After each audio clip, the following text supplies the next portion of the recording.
There are some people whose houses never change, people whose habitations are in a manner symbolical of their lives, and whose even tenor of existence nothing less than the Undertaker can overthrow.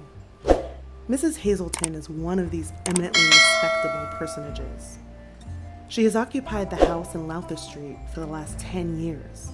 She has gone to the seaside every year of those 10, and at exactly the same period, has returned after the same interval, has given her great parties at the same seasons, and has lived a methodical and prosperous existence, with satisfaction to herself and her neighbors, and with considerable profit to the surrounding shopkeepers. When the London season is over, Mrs. Hazelton goes to the seaside, not because she belongs to that flight of fashionable swallows who follow pleasure's summer from clime to clime, but simply because London in August is unendurable. Baking pavements, scorched verdure, dust and grime on everything, and a sense of desertion in all those regions which the upper 10,000 and a considerable portion of the lower million inhabit. There could not be a better time for Alexis to make his inquiry without having to present himself in a formal manner to his old acquaintance. Mrs. Hazelton is at Scarborough with children, governess, and femme de chambre.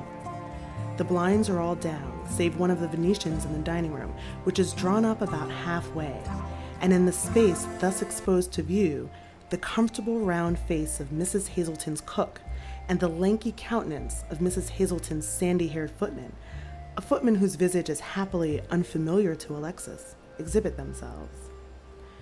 Cook and footman are engaged in looking out of the window.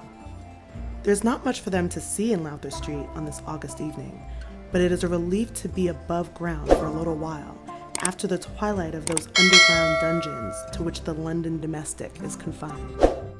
Alexis mounts the steps and knocks and rings under the calm survey of those two pair of eyes. The sandy-haired footman is not impressed by Mr. Secretan's appearance. Alexis is carelessly dressed in garments of a colonial cut, a velveteen shooting jacket, a soft felt hat, clothes chosen for ease and hard wear rather than for fashion.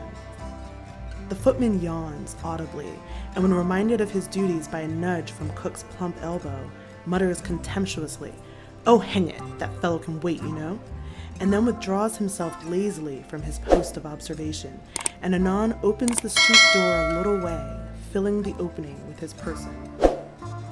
"Is there a young woman called Diamond in service here now?" asks Alexis. "Dunno, I'm sure," replies the flunky with another yawn. "What do you want with her?" "We won't go into particulars till you find out whether she's still here," answers Alexis coolly. "Perhaps you will condescend so far as to inquire of your fellow servant?" "Hi, Cookie," bawls the footman. "What's our Jane's name? Diamond, ain't it?" "Of course it is. You might have known," answers Cook, who has come into the hall and now contemplates Alexis over the youth's shoulder.